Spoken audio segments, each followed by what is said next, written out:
দীর্ঘ ১৮ বছর পর আইপিএল চ্যাম্পিয়ন হয়েছে রয়্যাল চ্যালেঞ্জার্স বেঙ্গালুর। ১৮ বছরের শিরোপা খরা কাটিয়ে উৎসবে মেতে উঠেছিল বেঙ্গালুরের হাজারো ফ্যান। তবে সেই উৎসব বেদনায় রূপ নিয়েছে অন্তত ১১ ভক্তের না ফেরার দেশে চলে যাওয়ার খবরে। ভিড়ের মধ্যে ঘটে এই অনাকাঙ্ক্ষিত ঘটনা। ৫০ মানুষ এ সময় আহত হয়েছে বলে জানিয়েছে ভারতীয় গণমাধ্যম। আহমেদাবাদে পাঞ্জাব কিংসকে ৬ রানে পরাজিত করে ট্রফি নিয়ে বেঙ্গালুরুতে ফিরেছে চ্যাম্পিয়ন দল।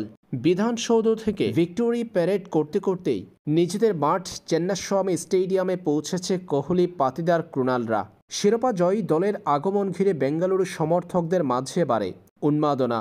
আর এই ঘটনায় পদদলিত হয়ে জীবন যায় ১১ জনের। এই ঘটনা নিয়ে ক্রিকেট বিশ্বের তলপাড় তৈরি হওয়ার পর ফ্র্যাঞ্চাইজি মালিক ওই ১১ পরিবারকে ১০ লক্ষ রুপি করে দেওয়ার ঘোষণা দেয়।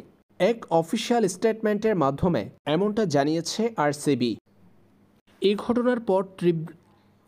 ঘটনার পর আরসিবি ও বেঙ্গালুরু রাজ্য সরকারের বিরুদ্ধে তীব্র প্রতিবাদ তৈরি হয় ক্রিকেট ভক্তদের মাঝে। সমালোচনার ঝড় বয়ে যাচ্ছে আয়োজকদের বিরুদ্ধে।